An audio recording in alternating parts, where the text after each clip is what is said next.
Ethan's mother tells us that the 5-year-old boy begged for that mohawk that's now banned him from class. A haircut that some would say actually shows school district spirit.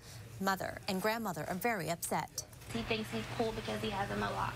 Ethan Clos's haircut used to look like his brother, Logan's, but he says he prefers the mohawk, as do many of his classmates, and that is creating a problem. They seen his hair like it was. All the little kids was going over, filling on it and everything. Well, there's 5 teachers in the classroom, and they said that it was a disturbance in class because they could not get the students' attention. Clark-Shawnee Local School District's dress code does not mention mohawks specifically, but here's what the superintendent tells us. Quote, our dress and grooming policies are designed to ensure that clothing and hairstyles do not cause a distraction to the learning environment. Our policy clearly states that any dress or grooming which is disruptive or distracting to the educational process is not acceptable. In this particular case, the student's hairstyle did provide disruption to the classroom. He's a 5-year-old little boy who chose to wear his hair a certain way. You understand that there's a dress code and everything. Right. You think this is perfectly acceptable. Right, I do, because I mean, if you look at the mohawk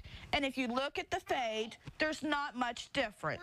Except, yeah, he's bald on the sides. Some argue mohawks may show pride and spirit for Shawnee High School, which is in the same district. For example, a Shawnee assistant coach getting a mohawk to motivate the Braves. But the superintendent says this is a different case. He says, quote, the two situations are very different. One involved an extracurricular spirit initiative designed to motivate our kids in the football playoffs a year ago. Classrooms were not disrupted. The other poses a disruption to the learning environment as well as violates a student dress code.